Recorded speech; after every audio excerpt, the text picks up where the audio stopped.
मद्य परवाना घोटाळ्यामध्ये अडकलेले दिल्लीचे माजी मुख्यमंत्री अरविंद केजरीवाल यांनी एक नवी खेळी खेळली आहे। न्यायाधीश बदलण्याचं अपील फेटाळल्यानंतर त्यांनी थेट त्याच न्यायमूर्ती स्वर्णकांता यांना पत्र लिहिलं आणि पत्रकार परिषद घेऊन आरोपांचा पाढाही वाचला। नेमकं काय झालंय बघूया हा स्पेशल रिपोर्ट। केंद्र सरकार में एक एजेंसी बनाई जाए जिसका नाम होगा लोकपाल।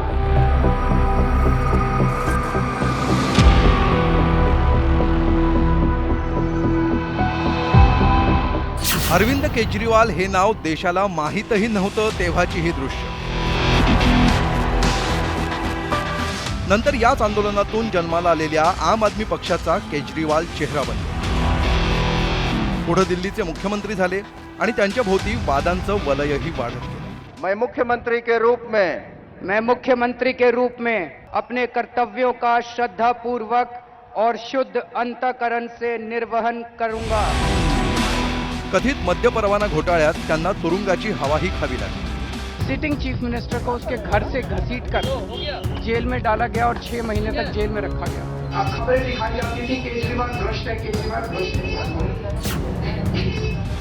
आता त्याच प्रकरणामध्ये दिल्ली हायकोर्टाच्या एका न्यायाधीशांवर केजरीवालांनी आक्षेप केला। आप सब जानते हैं कि मुझे एक झूठे केस में फंसाया गया, मुझे जेल भेज दिया गया, हमें कई महीने जेल में रखा, पर आखिरकार सच की जीत हुई। 27 फरवरी को अदालत ने मुझे पूरी तरह निर्दोष घोषित कर दिया। कोर्ट ने कहा केजरीवाल निर्दोष है। मैं जस्टिस स्वर्णकांता जी का भी बहुत सम्मान करता हूं। मुझे उनसे या उनके परिवार से किसी भी प्रकार की कोई व्यक्तिगत आपत्ति नहीं है। इसलिए मैंने जस्टिस स्वर्णकांता शर्मा जी से पूरे सम्मान के साथ अनुरोध किया कि वो इस कन्फ्लिक्ट ऑफ इंटरेस्ट जैसे कारणों की वजह से इस केस से खुद को अलग कर लें। संविधानानं आरोपीला न्यायाधीश नाकारण्याचा अधिकार मर्यादित स्वरूपात दिला आहे। न्यायाधीश पक्षपात करत असल्याची रास्त शंका असल्यास किंवा त्याचे खटल्यात हितसंबंध गुंतले असल्यास आरोपी अपील करू शकतात। सदर न्यायाधीशाचा या प्रकरणाशी पूर्वीचा काही संबंध असेल तरी अशी विनंती आरोपीला करता येते। मात्र आरोपीला न्यायाधीश निवडण्याचा अधिकार नसतो। शिवाय निकाल प्रतिकूल जाईल अशी भीती व्यक्त करणं पुरेसं नसतं तर ते सिद्ध करावं लागतं। एखाद्या खटल्यातून अंग काढून घेण्याचा अधिकार हा पूर्णतः न्यायाधीशांचा असतो। दिल्ली हायकोर्टाच्या न्यायाधीश स्वर्णकांता शर्मा यांच्या न्यायालयात आपल्याला न्याय मिळणार नाही असं केजरीवाल यांना वाटतं। त्यामुळं न्यायाधीश शर्मा यांनी या खटल्यातून आपलं अंग काढून घ्यावं यासाठी केजरीवाल यांनी अपील केलं होतं। मात्र कॉन्फ्लिक्ट ऑफ इंटरेस्टचे पुरेसे पुरावे केजरीवाल यांनी दिले नसल्याचं सांगत न्यायाधीश शर्मा यांनी हे अपील फेटाळलं। त्यानंतर आता केजरीवाल यांनी सत्याग्रहाच्या मार्गाने पुन्हा जाण्याची घोषणा केली आहे। त्यांच्या या भूमिकेवर भाजपचे नेत्यांनी टीकेची झोड उठवली आहे। अब मैंने फैसला किया है कि मैं इस केस में जस्टिस स्वर्णकांता जी के कोर्ट में ना तो स्वयं पेश होऊंगा और ना ही मेरी तरफ से कोई वकील पैरवी करेगा। जस्टिस स्वर्णकांता जी जो भी फैसला सुनाएंगे उस पर समय आने पर मेरे जो भी कानूनी अधिकार हैं जैसे सुप्रीम कोर्ट में चुनौती देना आदि वो सभी कदम लेने के लिए मैं स्वतंत्र हूं। ये बात आज मैंने एक पत्र लिखकर जस्टिस स्वर्णकांता जी को भी सूचित कर दिया है। केजरीवाल साहब उन लोगों में से हैं जो ये कहते हैं कि वकील भी हम हैं, गवाह भी हम हैं और जज भी हम हैं, सब कुछ वही है, तो इस न्याय व्यवस्था की जरूरत क्या है। हमेशा न्याय व्यवस्था पे प्रश्न चिन्ह लगाना, संवैधानिक संस्थाओं को गाली देना, यही इनका वर्क कल्चर है और यही इनकी मानसिकता बन गई है। दिल्ली हायकोर्टात बार असोसिएशनच्या उपाध्यक्षांनीही केजरीवालांची भूमिका अयोग्य असल्याचं म्हटलंय। I believe that this is not correct. It is politicizing the entire issue. See, the judgment has come. If you don't agree with the judgment, you have a right, you have a remedy to go and appeal or revision or as the case may be. विशेष म्हणजे न्यायमूर्ती स्वर्णकांता यांनी appeal फेटाळल्यानंतर त्या विरोधात दाद मागण्याऐवजी पत्रकार परिषद घेण्यावर ज्येष्ठ वकिलांनी टीका केली आहे। कि अगर कोई भी आम आदमी होता तो आम आदमी क्या करता, उसके अगेंस्ट में कोई ऑर्डर आता है तो आम आदमी अपील फाइल करता है। हायर कोर्ट में जाता है और जो भी ऑर्डर आता है वो उस पर बाइंडिंग होता है। पर केजरीवाल जी खास आदमी है, वो कहते हैं कि अगर उनके खिलाफ में ऑर्डर आया है वो अपील फाइल नहीं करेंगे, वो प्रेस कॉन्फ्रेंस करेंगे, वो प्रेस स्टेटमेंट जारी करेंगे, वो कोर्ट को बॉयकॉट करेंगे, यानी माई वे और हाईवे। और वो कहते हैं कि हम जज को चेंज करेंगे, आई वॉन्ट जज ऑफ माई चॉइस। ऐसा होता नहीं है। केवळ पत्रकार परिषद घेऊन केजरीवालांचं समाधान झालेलं नाही, तर त्यांनी खुद्द न्यायमूर्ती स्वर्णकांता यांना 4 पानी पत्रही पाठवलं। त्यामध्ये आपण किंवा आपले वकील यापुढे सुनावणीला येणार नसल्याचा उल्लेखही केजरीवालांनी केलाय। हा अतिशय चुकीचा पायंडा पाडला जात असून त्यामुळे न्याय व्यवस्थेचा पाया खिळखिळा होऊ शकतो अशी भीती ज्येष्ठ वकील व्यक्त करतायत। If this, my thought is that if this was to become the precedent where any litigant who is dissatisfied with a judgment or an order is allowed to write personal letters criticizing the judge and still reiterating the same allegations which were decided judicially rather than appealing the judgment, then you are hitting at the foundation of the institutional sanctity and the gravamen. I, as part of the profession, purely cannot understand the logic.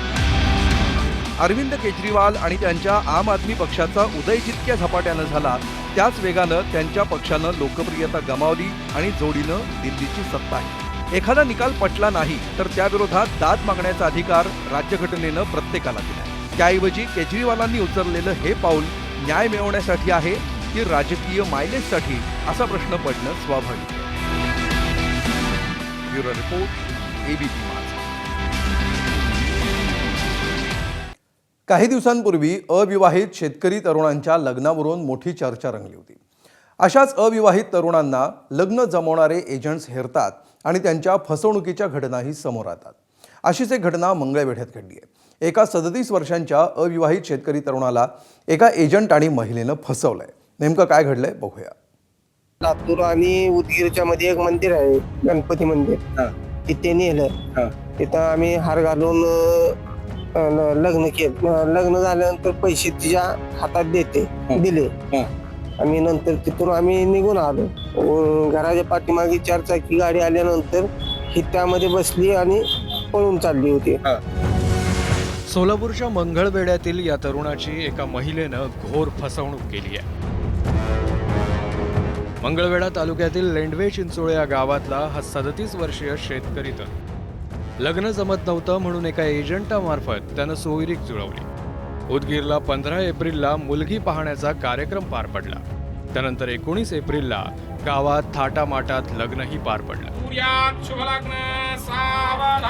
मात्र 23 एप्रिलच्या पहाटे एक गाडी आली आणि नवरीला घेऊन पसार झाली। घराच्या पाठीमागे 4 चाकी गाडी आल्यानंतर ही त्यामध्ये बसली आणि पळून चालली होती। ते आमच्यातल्या एका मुलाने बघितलं, घरामागून चाललेलं। मग आम्ही ह्यांचा पाठलाग केला आणि मंगळमध्ये ह्यांना पकडले। बरोबर। त्यानंतर काय केलं? पोलिसात घेऊन आला। जरा तिथं आमची धराधरी झाली। नंतर आम्ही 112ला फोन केला। मग 112 आले। मग आम्ही बेगमपूरच्या अलीकडल्या साईडला तिथे पकडलं। तिथून आम्ही इथं पोलीस स्टेशनला घेऊन आलो। आणखी एक धक्कादायक बाब म्हणजे या नवरीचं आधी एक लग्नही झाल्याचं आणि ती मराठा नसून गुजरात मधली मुस्लिम असल्याचं समोर आलंय। मुलगी गुजरात मध्ये लग्न झाले म्हणून सांगितलं, हे उदगीर मधलेच आहेत। बर, असताना उदगीरचे लग्न तिचं पहिलं गुजरात मध्ये झाले। तिला एक मुलगा का मुलगी आहे काय तर, आणि ती मुसलमान आहे तुम्हाला मराठा सांगितलं? मराठा सांगितलं। मग ती मुसलमान आहे हे कधी कळलं तुम्हाला? ते गाडीत बसल्यानंतर त्यांनी बुरका घातला होता। इथं आल्यानंतर आम्ही पकडल्यानंतर त्यांच्या अंगावर आम्हाला बुरका दिसला। बर, आणि त्यानंतर ही सगळा उघडकीस आला। तक्रारीनंतर पोलिसांनी नवरीसह हे लग्न लावणाऱ्या एजंटलाही ताब्यात घेतलंय। मात्र या सगळ्यात नवरीसोबत तिची आई आणि बहीणही सहभागी असल्याचं समोर आलंय। त्यामुळे त्यांच्यावरही गुन्हा दाखल करण्यात आलाय। मूळची राहणारी उदगीरची आहे आणि तिला लग्न करून गुजरातला दिलं होतं। त्यानंतर तिच्याकडून माहिती मिळाली की तिचा नवरा ऍक्सिडेंट मध्ये मरण पावलाय आणि इथं जो मुलगा आहे लग्न केल्याची माहिती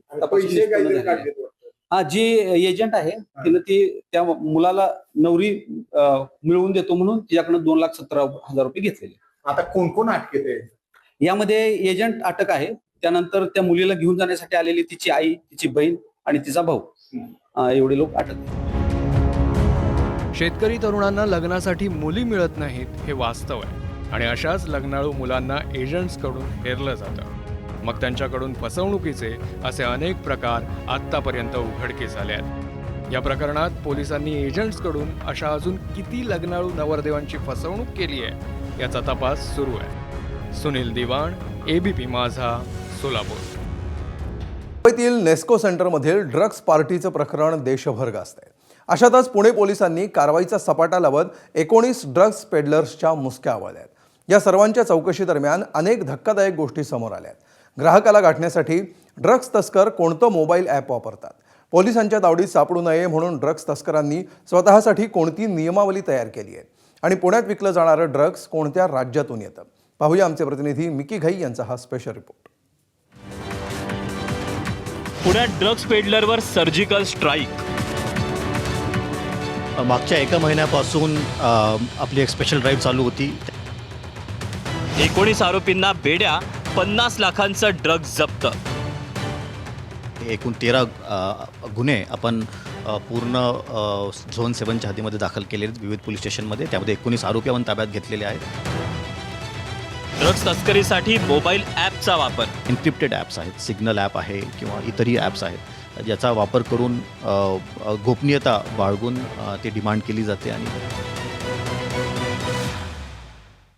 विद्येचं माहेरघर, महाराष्ट्राची सांस्कृतिक राजधानी, महाराष्ट्राचं IT हब, पुण्याचं वर्णन करण्यासाठी वापरल्या जाणाऱ्या या उपमा.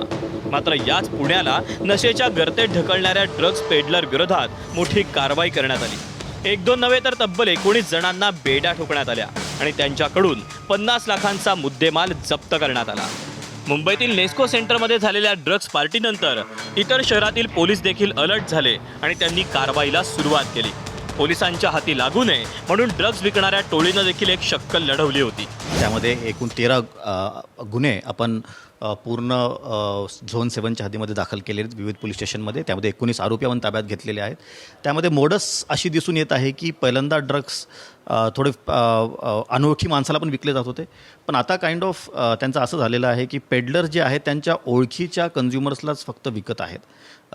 कारण ज्याप्रमाणे पोलीस एन्फोर्समेंट चालू आहे त्यामुळे जे ओळखीचे जे लोक आहेत त्यांना माहिती आहेत की हे कन्झ्युम करतो त्यालाच विकले जात आहेत आणि त्याच्यातून मग आपल्याला भरपूर रिकव्हरी यामध्ये झालेली आहे.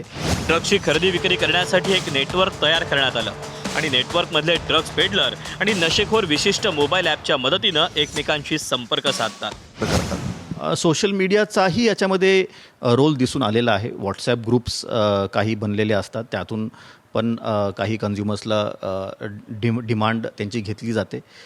इतर काही असे ॲप्स आहेत जे एन्क्रिप्टेड ॲप्स आहेत, सिग्नल ॲप आहे किंवा इतरही ॲप्स आहेत ज्याचा वापर करून गोपनीयता बाळगून ते डिमांड केली जाते आणि मग त्यामध्ये डील फिक्स केली जाते.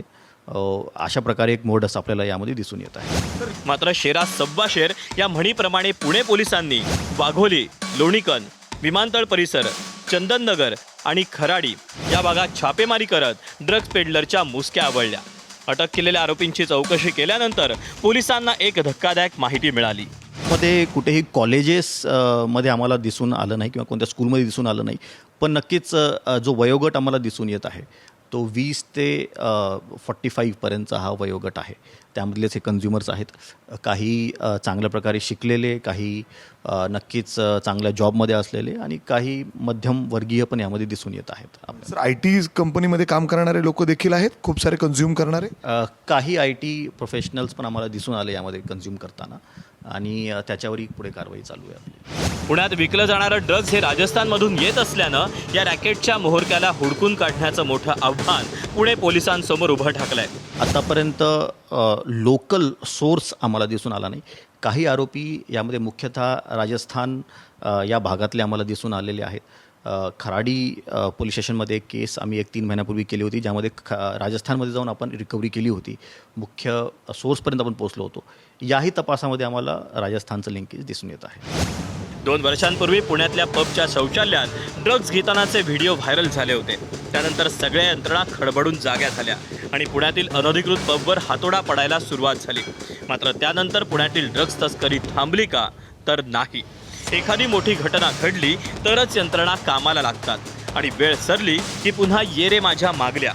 यावेळी पुणे पोलिसांनी केलेली कारवाई त्यातलीच ठरू नये म्हणजे झालं. मिकी घई, एबीपी माझा, पुणे.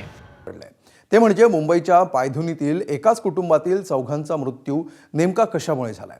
खरंच त्यांच्या मृत्यूसाठी बिर्याणी पाठोपाठ कलिंगड खाणं ही कृती कारणीभूत आहे की आणखी काही? असं नेमकं काय घडलं त्या कुटुंबासोबत? पाहूया आमचे प्रतिनिधी ईशान देशमुखचा हा स्पेशल रिपोर्ट. ही दृश्य पाहूनच अनेकांच्या तोंडाला पाणी सुटलं असेल. बिर्याणी अनेकांचा वीक पॉइंट, कलिंगड उन्हाळा सुरू होताच अनेकांच्या फ्रीजचा कोपरा व्यापून टाकणारं लाले लाल आणि गारेगार कलिंगड. बिर्याणी खाल्ल्यानंतर कलिंगड खावं की खाऊ नये याबाबत आहारशास्त्र काय सांगतं, याबाबत तज्ज्ञांना काय वाटतं, हे आणि असे अनेक प्रश्न सध्या मुंबईसह महाराष्ट्राला पडलेत. यामागचं कारण म्हणजे मुंबईतल्या पायधुनी परिसरात घडलेली एक दुर्दैवी घटना, ज्यात आई-वडील आणि 2 मुलींचा मृत्यू झालाय. 40 वर्षांचे अब्दुल्ला डोकाडिया, त्यांची पत्नी नसरीन डोकाडिया आणि त्यांच्या 2 मुली आयशा आणि झैनब, या चौघांचाही मृत्यू झालाय. ही घटना जितकी धक्कादायक तितकीच संशयास्पद सुद्धा. रविवारी रात्री या चौघांनी त्यांच्या पायधुनीतल्या घरी नातेवाईकांसोबत बिर्याणी खाल्ली. बिर्याणी खाल्ल्यानंतर रात्री उशिरा या चौघांनी कलिंगडावरही ताव मारला. पण थोड्याच वेळात त्यांना उलट्या आणि जुलाबाचा त्रास सुरू झाला. नेमकं काय झालंय हे कळायच्या चौघे सुद्धा बेशुद्ध पडले. मग त्यांच्याच इमारतीत राहणारे डॉक्टर कुरैशी यांना बोलावलं गेलं. चौघांनाही तातडीनं रुग्णालयात दाखल करण्यात आलं. पण उपचारादरम्यान डोकाडिया कुटुंबातल्या चौघांचाही मृत्यू झाला. कुछ लोग 2 माले से मुझे ऊपर बुलाने आए कि जल्दी चलिए नीचे, कुछ लोगों की तबीयत खराब हो गई है घर में, कुछ लोग बेहोश हो गए हैं. तो मैं इमीडिएटली नीचे जाकर देखा. तो जब मैं पहुंचा वहाँ पे मैंने देखा कि घर में हस्बैंड एंड वाइफ और उनकी 2 डॉटर, वो लोग ड्राउजी स्टेट में थे. उनके जो हिस्ट्री उन्होंने दिया उस हिसाब से वो बता रहे हैं कि रात में 1:30 बजे वो लोगों ने एक वाटरमेलन खाया था पूरी फैमिली ने.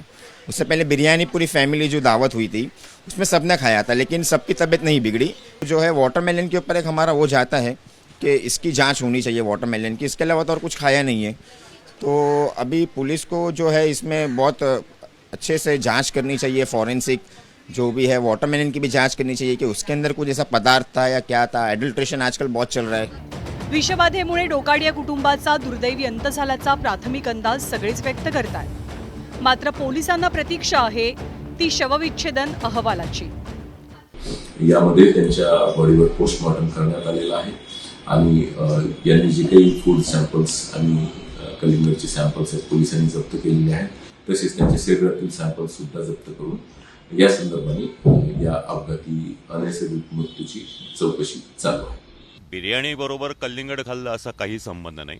अशा बरोबर अमुक खाल्ल्याने माणसाला फार तर उलट्या होतील, फार तर थोडंसं अपचन होईल, पण मृत्युमुखी माणूस पडणार नाही. या उलट एक लक्षात घ्या की केवळ बिर्याणीच नव्हे तर आत्ताच्या उन्हाळ्यामध्ये तुम्ही घरचा पदार्थ जरी शिळा खाल्लात, आत्ता कसं आहे की उन्हाळ्यामुळे टेम्परेचर जास्ती असतं, त्याच्यामुळं हे रोगजंतू जे आहेत हे मोठ्या प्रमाणात वाढतात. त्यामुळे सकाळची भाजी तुम्ही संध्याकाळी खाल्ली तरी सुद्धा त्याचा त्रास होऊ शकतो. डोकाडिया कुटुंबातल्या चौघांच्या मृत्यूमागे विषबाधा हेच कारण आहे की हा घातपाताचा प्रकार आहे हे शवविच्छेदन अहवालानंतरच स्पष्ट होईल. मात्र तोपर्यंत सर्वांनीच बिर्याणी आणि कलिंगड या कॉम्बिनेशनला आरोपीच्या पिंजऱ्यात उभं केलंय. आणि जर प्राथमिक अंदाजानुसार डोकाडिया कुटुंबाचा विषबाधेमुळे मृत्यू झाला असेल तर या प्रकरणाचा वैद्यकीय पातळीवर सखोल तपास व्हायला हवा. बिर्याणी आणि कलिंगडच्या नमुन्यांची तपासणी होणं सुद्धा तितकंच गरजेचं आहे आणि अजून काय सत्य दडलंय हेही समोर यायला हवं. ईशान देशमुख, एबीपी माझा, मुंबई. तर या सगळ्या प्रकरणामध्ये नेमकं काय घडतं हे बघणं महत्त्वाचं असेल. पुढच्या रिपोर्टकडे जाऊया. इराण अमेरिका शस्त्रसंधीमध्ये झालेली स्टेलमेट सुटण्याचा मार्ग अद्याप दिसत नाहीये. इराणनं होर्मुझचा मार्ग बंद ठेवला आहे आणि इराणची बंदरं अमेरिकेच्या वेढ्यामुळं ओस पडली आहेत. अशा वेळी ही कोंडी फोडण्यासाठी सध्या कोण प्रयत्न करतंय त्यावरचा हा स्पेशल रिपोर्ट. इराण होर्मुझचा मार्ग खुला करणार,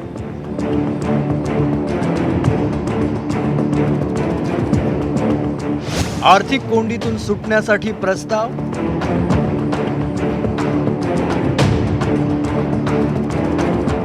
ट्रम्प यांची इराणला पुन्हा धमकी.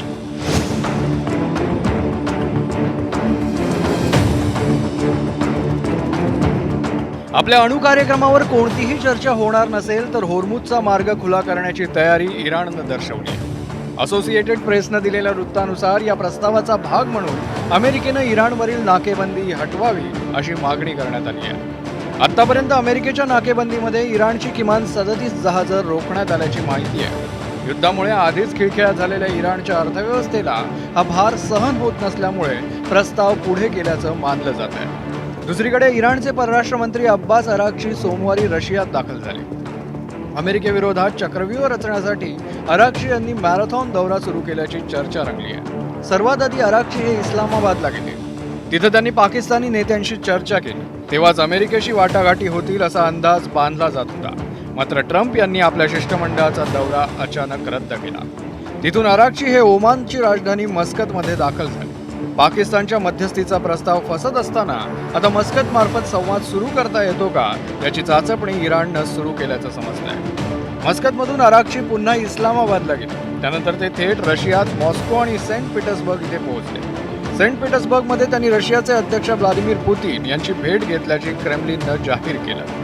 It could be, yes, definitely, it could be fortifying Iran's strategic relations with Russia. So fortifying some of those aspects, supplies of maybe some ammunition, some technology, some further support from Russia, that could be one topic definitely also, I would think, in addition to the matter of a ceasefire overall. त्यामुळे आता Iran अमेरिकेत Russia मध्यस्थी करणार का किंवा किमान तसा प्रयत्न इराणकडून सुरू झालाय का अशी चर्चा या निमित्तानं सुरू झाली आहे. दुसरीकडे ट्रम्प यांच्यावरही युद्ध थांबवण्यासाठी कमालीचा देशांतर्गत दबाव आहे. वॉशिंग्टनमधल्या गोळीबारामुळे त्यांना काही काळ सहानुभूती मिळण्याची शक्यता असली तरी वाढलेली महागाई आणि संभाव्य इंधन टंचाईपुढे या सहानुभूतीचा टिकाव लागणं कठीण आहे. त्यामुळे इराणचा प्रस्ताव मान्य करून होर्मुझ खुला होण्याच्या बदल्यात इराणचा वेढा उठवण्यास ट्रम्प मान्यता देऊ शकतात असं मानलं जात आहे.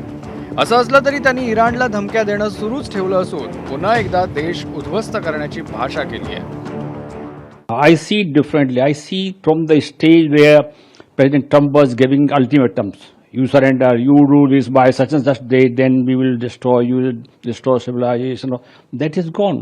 It is a very long journey, 17 hours and going no point unless you are ready. So I personally feel that both sides are exhausted. Both sides really want an agreement. आधी Iran आणि नंतर अमेरिकेनं चर्चेला नकार दिल्यामुळे पाकिस्तानची कोंडी झाली आहे. जागतिक शांतीदूत म्हणून स्वतःची इमेज तयार करून नोबेल मागण्याचे मुनीर शहबाज यांचे मनसुबे उधळले गेले. त्यानंतर आता ओमान किंवा रशियाच्या मध्यस्थीनं तरी शस्त्रसंधीची कोंडी फुटावी अशी अपेक्षा व्यक्त होते. ब्युरो रिपोर्ट, एबीपी माझा. तर मराठीच्या सक्तीप्रमाणेच आज आणखी एक वाद मुंबईत गाजला, तो केईएम रुग्णालयाच्या नामांतराचा. ठाकरेंच्या शिवसेनेनं या प्रस्तावाला विरोध केलाय आणि आज आंदोलन देखील केलंय. त्यामुळे पुन्हा एकदा नव्या मुद्द्यावर भाजप आणि ठाकरेंच्या शिवसेनेमध्ये जुंपली आहे. बघूया हा स्पेशल रिपोर्ट.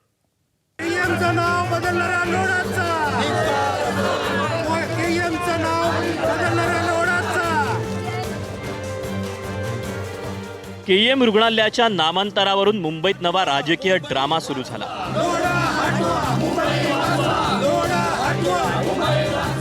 भाजप नेते आणि मुंबईचे सहपालकमंत्री मंगलप्रभात लोढा यांनी सर्वप्रथम ही मागणी केली होती. महापालिकेत भाजपची सत्ता आल्यानंतर त्या दिशेनं पावलं पडायला सुरुवात झाली. केईएम रुग्णालयाचं नाव कौशल्य श्रेष्ठ एकलव्य स्मारक रुग्णालय करण्याचा प्रस्ताव आरोग्य समितीनं मंजूर केला. आता हा प्रस्ताव महापालिका आयुक्तांकडे अभिप्रायासाठी पाठवण्यात आलाय आणि त्यावर लवकरच निर्णय होण्याची शक्यता आहे.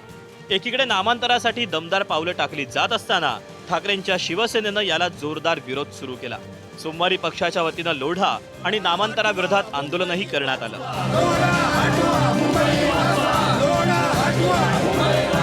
1925ला आणि राजे एडवर्ड यांनी 7 लाखाचं योगदान दिलेलं आहे आणि त्या योगदानाच्या वेळेला या लोढाचा आजोबा कुठे होता, या लोढाचा पंजोबा खापर पंजोबा कुठे होता ते विचारा. आज तुझ्याकडे पैसे जास्त झाले, नको नको त्या बिल्डिंगच्या माध्यमातून तर तू पैशावर उडणार. उद्या वाटते का आपले जे कावडतं देतात ना वेगवेगळे नावं, टेनेंथा ती सगळे द्या ना. मग सुताई म्हणाल्या सावित्री द्या, भगीरथी द्या, कावेरी द्या, ते का नाही देत? किंवा तुमचं हिंदुत्व कुठे जाते? म्हणजे माझं ठेवायचं थाकून आणि दुसऱ्याचं बघायचं वाकून, असं ह्या लोडाची प्रवृत्ती आहे. त्याचा आम्ही निषेध करतोय. त्याच्यात हिंमत असेल ना त्याचं नाव बदलून बोर्ड लावायला या. येताना चालत या, जाताना तुम्ही जाणार तसे नाहीत. असा विरोध सुरू झाल्यानंतर एका ब्रिटिश राजाचं शिवसेनेला एवढं प्रेम का, असा सवाल लोढांना पडलाय. किंग एडवर्ड असा 75 वर्ष झाले आझादीचे, तरी पण एडवर्डची माला जपतात. त्यामध्ये काय त्यांच्या पॉलिटिकल हेतू आहे की काय मला माहीत नाही, पण माझ्या मताप्रमाणे काय जे विदेशी संस्था होती, विदेशी राजा होते, त्यांचं नाव इंग्लंडमध्ये ठेवायचे असेल तर ठेवा, खुशाल ठेवा, भारतामध्ये नको. केईम असाच राहणार आहे. फक्त किंग एडवर्डची बजाय कौशल्यवीर एकलव्य मेमोरियल असा नाम होणार आहे. ट्रम्प टॉवर या नावावरून छेडणाऱ्या संजय राऊतांनाही लोढांनी उत्तर दिलं. मंगल प्रभात लोढा यांनी त्यांचं जे ट्रम्प टॉवर आहे, याने भारताला गुलाम केलं, ट्रम्पने भारताला गुलाम केला, हे तर मान्य करतात ना भाजपवाले. ट्रम्पने भारताचं तोंड बंद केलं. अशा ट्रम्प टॉवरचे मालक मंगल प्रभात लोढा आहे. आधी त्या ट्रम्प टॉवरचं नाव लोढांनी बदलावं आणि कालच म्हटलं छत्रपती शिवाजी महाराज टॉवर्स करा, आणि मग तुम्ही इतर काही ज्या गोष्टी आहेत तुमच्या सोयीच्या त्यात लक्ष घाला. आधी ट्रम्प टॉवरचं नाव बदला. आम्हाला हे गुलामीची प्रतीकं आमच्या मुंबईत नको आहे. बरोबर आहे, त्यांचं जे म्हणणं बरोबर आहे. त्यावर मी बिझनेसमध्ये नाही आहे, तर त्यावर काही बोलू इच्छित नाही. खरं तर ब्रिटिश नाव नको म्हणून नामांतर करत असताना कौशल्य श्रेष्ठ एकलव्य हे नाव देण्यामागचं लॉजिकही लोढांनी सांगायला हवं होतं. रुग्णालयाचं हे प्रस्तावित नाव महाभारतातल्या एकलव्य या पात्रावरून दिलं असेल तर त्या निष्ठा धनुधराचा वैद्यकीय क्षेत्राशी काही संबंध असल्याचा पौराणिक संबंध सापडत नाही. शिवाय महाभारतातल्या दानवीर कर्ण, गंगापुत्र भीष्म अशा प्रसिद्ध विशेषणांमध्ये कौशल्यश्रेष्ठ एकलव्य असाही उल्लेख कुठे आढळत नाही. त्यामुळेच केवळ नावाचं संक्षिप्त रूप कायम ठेवण्याच्या प्रयत्नात हा बादरायण संबंध जोडला जातोय काय, असा प्रश्न साहजिकच उपस्थित होतो. विशेष म्हणजे कोणत्याही गुरुशिवाय धनुर्विद्येत पारंगत झालेल्या एकलव्याचं नाव दिल्यानंतर सेठ गोवर्धनदास सुंदरदास म्हणजे GS मेडिकल कॉलेजमध्ये गुरु विद्यादान करणार की तिथं भावी डॉक्टरांना एकलव्यासारखं शिक्षण घ्यावं लागणार, असा प्रश्नही गमतीनं विचारला जातोय. ज्या किंग एडवर्ड यांच्या नावाला विरोध होतोय त्याच ब्रिटनमधले प्रसिद्ध नाटककार म्हणजे शेक्सपियर. त्यांच्या रोमिओ अँड ज्युलियट या नाटकातलं एक वाक्य जगप्रसिद्ध आहे, what is in the name, नावात काय आहे. पण आता नामांतर करणाऱ्यांना आणि त्याला विरोध करणाऱ्यांना हे कुणी सांगावं. त्यापेक्षा रुग्णालयाचा कारभार सुधारण्याकडे सत्ताधाऱ्यांनी आणि कारभार नीट चालण्यासाठी अंकुश ठेवण्याकडे विरोधकांनी लक्ष दिलं तर ते अधिक योग्य ठरणार नाही का? ब्युरो रिपोर्ट, ABP माझा. तर गेल्या काही दिवसांपासून रिक्षा टॅक्सी चालकांना मराठी सक्ती करण्यावरून राजकीय गदारोळ सुरू आहे. आणि आज परिवहन मंत्री प्रताप सरनाईक यांनी भूमिका स्पष्ट केली आहे. ती म्हणजे एक वेळ मुदतवाढ मिळेल पण मुजोरी खपवून घेणार नाही. प्रताप सरनाईकांच्या या भूमिकेनंतर शिवसेनेचेच नेते असलेल्या संजय निरुपमांनी वेगळ्या मागण्यांचा गिअर टाकलाय. त्या मागण्यांची परिवहन मंत्री दखल घेणार की त्याला केराची टोपली दाखवणार? मराठी सक्तीवरून आपलेच दोन नेते भांडत असताना उपमुख्यमंत्री एकनाथ शिंदे गप्प का आहेत? मराठीच्या मुद्द्याचं पेटंट असल्याचा दावा करणारी मनसे आता काय करणार? या सगळ्या प्रश्नांचा आढावा घेणारा हा स्पेशल रिपोर्ट. तुम्हाला जर मुदत पाहिजे असेल तर ते आम्ही मुदत द्यायला तयार आहोत, परंतु मुजोरी चालणार नाही. आम्ही व्यवसाय करू, धंदा करू, परंतु आम्ही मराठी बोलणार नाही. ही जर भाषा तुमची असेल तर ती भाषा परिवहन मंत्री म्हणून मी सहन करणार नाही. एक वेळ मुदतवाढ देऊ पण मुजोरी खपवून घेणार नाही. रिक्षा टॅक्सी चालकांसाठी लागू करण्यात येणाऱ्या मराठी सक्तीच्या निर्णयाबाबत परिवहन मंत्री प्रताप सरनाईक यांनी टाकलेला हा नवा गिअर.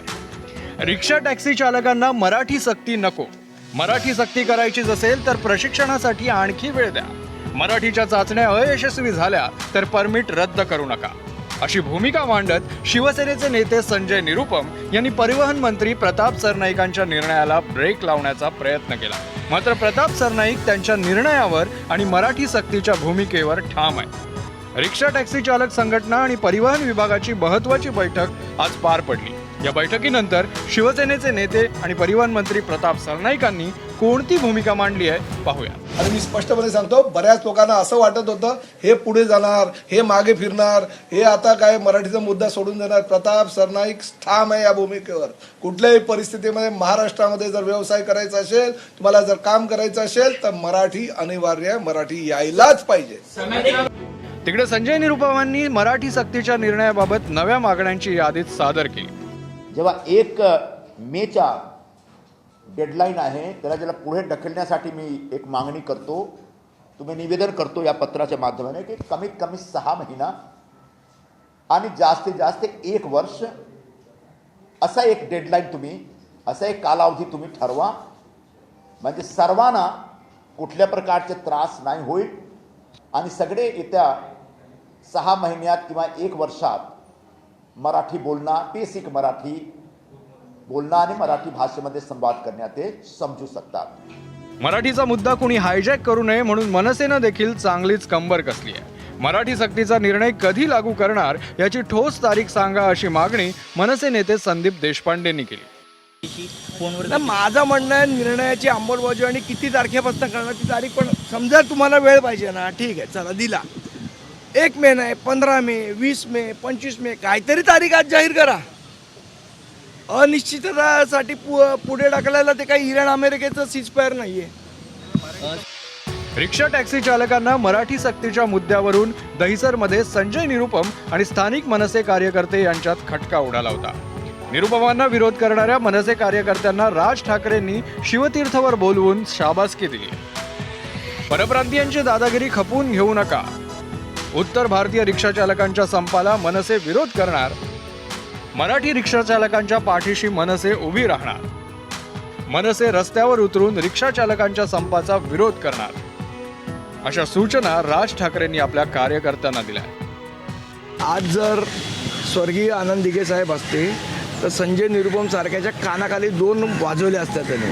तर दिघे साहेब नाहीत तर निधन शिंदे साहेबांनी 2 वाजवाव्यात. 2 नाही किमान 1 तर वाजवावी. आज जर स्वर्गीय आनंद दिघे साहेब असते तर संजय निरुपम सारख्याच्या कानाखाली 2 वाजवले असतात त्याने. तर दिघे साहेब नाहीत तर निधन शिंदे साहेबांनी 2 वाजवाव्यात. 2 नाही किमान 1 तर वाजवावी. रिक्षा टॅक्सी चालकांना मराठी सक्ती केली पाहिजे की नको या प्रश्नावर इतर पक्षातील ज्येष्ठ नेत्यांना काय वाटतं तेही ऐकूया. एकदमच हे सगळं बंद करणं म्हणजे पुन्हा नवीन प्रश्न निर्माण होणार. त्यापेक्षा या सगळ्यांना आठवड्यातून 1 तास किंवा महिन्यातून असे काहीतरी करून वेगवेगळ्या ठिकाणी मुंबईमध्ये कॅम्प्स लावून जे कामापुरतं जे मराठी आहे हे त्यांना शिकवलं गेलं पाहिजे. त्याच्यासाठी एक व्यवस्था अशी निर्माण केली पाहिजे. नहीं, देखिए हम तो मराठी के समर्थन के अंदर है. जिस राज्य के अंदर रहते हैं उस राज्य के अंदर उसकी भाषा आनी चाहिए करके, और हम तो खास तौर से है तो मुसलमानों को ये बात बता रहे हैं कि आपका बच्चा अगर कल के दिन कॉम्पिटिटिव एग्जाम्स के अंदर जाएगा, नौकरी अगर उसे हासिल करना है तो Marathi is must, Marathi compulsory आना चाहिए करके. तो इसको आप किसी जात और धर्म के नजरिए से मत देखिएगा.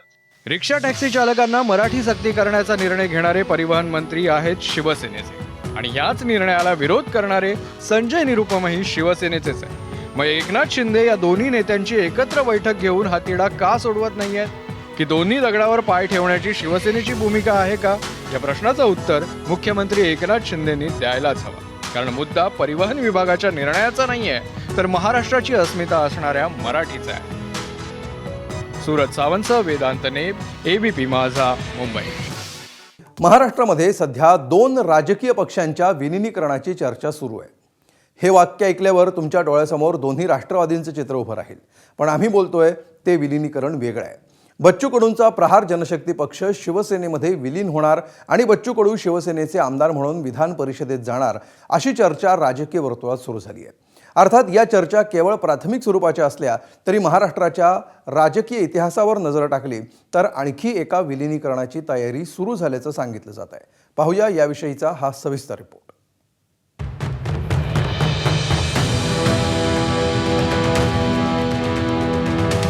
बच्चू कडू प्रहार जनशक्ती पक्षाचे संस्थापक आणि अध्यक्ष.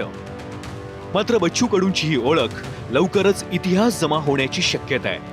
आणि त्याचं कारण म्हणजे सध्या राजकीय वर्तुळात सुरू असलेली एक चर्चा. ही चर्चा आहे प्रहार जनशक्ती पक्ष हा शिवसेनेत विलीन होणार असल्याची. या चर्चेला बळ मिळालं ते गेल्या गुरुवारी म्हणजेच 23 तारखेला झालेल्या एका भेटीनं. उपमुख्यमंत्री एकनाथ शिंदे आणि बच्चू कडू यांच्यात झालेल्या भेटीत या प्रस्तावावर चर्चा झाल्याची माहिती आहे. शिंदेंच्या शिवसेनेकडून विधान परिषदेवर 2 आमदार निवडले जाणार आहेत. यातील एक जागा ही बच्चू कडूंना दिली जाऊ शकते. मात्र त्यासाठी त्यांनी आपला प्रहार जनशक्ती पक्ष हा शिंदेंच्या शिवसेनेत विलीन करावा अशी अट घालण्यात आल्याची माहिती आहे. अद्याप ही चर्चा केवळ प्राथमिक स्वरूपात असून त्यावर शिक्कामोर्तब होण्यापूर्वी बराच खल होण्याची शक्यता आहे.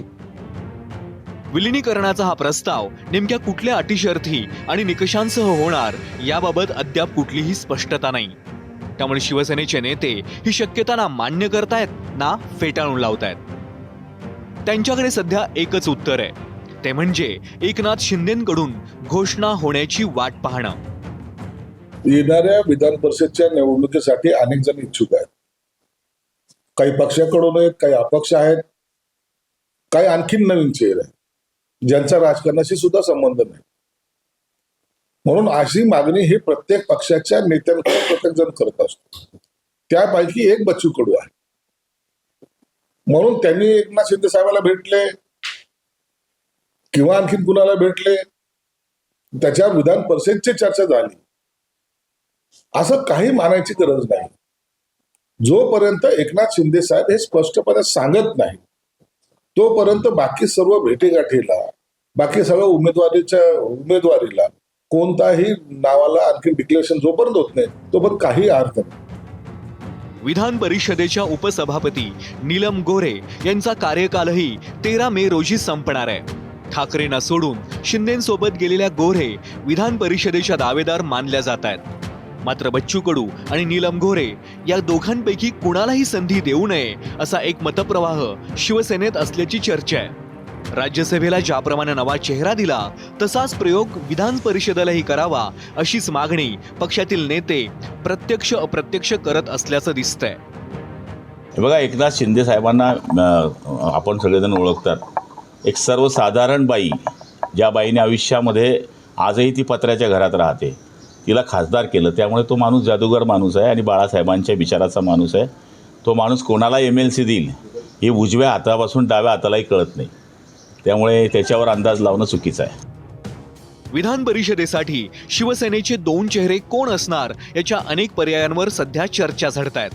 मात्र बच्चू कडूंच्या पक्षाला सामावून घेऊन आपली ताकद वाढवण्याचा एकनाथ शिंदेंचा प्रयत्न सुरू असल्याची चर्चा आहे. बच्चू कडूंचा राजकीय प्रवास. बच्चू कडूंच्या राजकीय जीवनाची सुरुवात शिवसेनेपासून. चांदूर बाजार समितीचे अध्यक्ष असताना शौचालय घोटाळा उघडकीला आणला. अपंगांच्या सायकल वाटपावरून शिवसेनेसोबत वाद झाल्यानं पक्षाला जय महाराष्ट्र. 1999 मध्ये प्रहार जनशक्ती पक्षाची स्थापना. 1999 ची विधानसभा आणि 2004च्या लोकसभा निवडणुकीत पराभव. 2004 पासून सलग 4 वेळा अचलपूर मतदारसंघातून आमदार. उद्धव ठाकरेंच्या मुख्यमंत्रीपदाच्या काळात दिव्यांग मंत्रालयाची जबाबदारी. शिवसेनेतील फुटीनंतर एकनाथ शिंदेंसोबत जाण्याचा निर्णय.